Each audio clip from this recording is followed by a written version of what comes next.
Hello, hello! Estamos na semana número 17 e hoje, parte um, vamos falar sobre frequência. Frequência, palavrinhas de frequência vão indicar qual é a frequência com que algumas ações acontecem no nosso dia a dia, certo? Quais são os hábitos que a gente faz e a frequência que a gente realiza eles, ok? O teacher colocou aqui uma tabelinha que é as palavras de frequência e do ladinho já está a tradução para o português, ok? Vamos falar juntos. Always, almost always, usually, often, sometimes, hardly ever, rarely, almost never, never. Ok? Então elas estão organizadas, always é sempre, então a gente pode falar que é 100% das vezes que acontece, né? Bem parecido com o português sempre. Eu sempre tomo café da manhã, eu sempre vou no mercado à tarde, eu sempre compro um chocolate quando estou no mercado. Então, usado always, usado sempre, é porque sempre acontece, 100% das vezes essa ação acontece. E o contrário do always é o never, que é nunca, né? Eu nunca levanto cedo, eu nunca vou para academia à noite. Então, never é 0 vezes que essa ação acontece, ok? Então, o teacher colocou aqui essas palavrinhas, que são as palavrinhas de frequência. Aqui do ladinho está a tradução delas. E elas estão organizadas de qual acontece sempre até o nunca, ok? Então, always significa sempre, almost always é o quase sempre, e aí vai diminuindo a frequência que isso ocorre. Geralmente, muitas vezes, às vezes, raramente, quase nunca e nunca, ok? Vamos ver alguns exemplos? Então, tem uma frase aqui, ó, uma ação nossa do dia a dia. I have breakfast. Eu tomo café da manhã. Agora eu quero falar que eu sempre tomo café da manhã, então vamos utilizar a palavra always. E o lugar dessas palavrinhas é sempre antes do verbo. Então, I always have breakfast.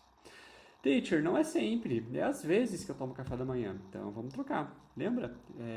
Lá numa das nossas primeiras aulas, palavras que é da mesma família, a gente tira uma e coloca a outra para fazer a mesma lógica, ficar na mesma estrutura. Então, se eu às vezes tomo café da manhã, nós vamos tirar o always, vamos colocar no lugar na frase a palavra sometimes. I sometimes have breakfast. Eu às vezes tomo café da manhã. Nunca tomo café da manhã, 0 vezes na semana, 0 vezes no mês. Então a palavrinha vai ser nunca. I never have breakfast. Lugarzinho dela também antes do verbo, ok? Mais um exemplo aqui. I eat fish for lunch. Eu como peixe no almoço. Qual que é a frequência que você faz isso? Geralmente eu como peixe no almoço. Então, I usually eat fish for lunch. Qual que é o lugarzinho da palavra de frequência? Antes do verbo.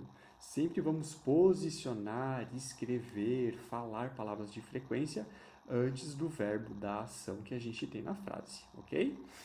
Ah, Edson, é raramente que eu como peixe no almoço. Então, temos a palavrinha raramente, hardly ever. I hardly ever eat fish for lunch. Mesma situação, palavras de frequência antes dos verbos, certo? Regrinha, temos uma diferença aqui. Esses advérbios, que é a classe gramatical, always, usually, often, almost never, sometimes, hardly ever, eles vão se chamar advérbios. Essa parte não é tão importante para nós na parte de gramática. Só temos que saber onde que eles vão ser escritos na frase. O lugar que eles vão ser escritos na frase vai ser sempre antes do verbo, o verbo da ação. A exceção vai ser o verbo to be. Por quê? Porque se tivermos o verbo to be, ser ou estar, essas palavrinhas de frequência vão aparecer depois do verbo to be, ok? Temos um exemplo aqui, ó. He is always late. He is always late. Ele está sempre atrasado, ok?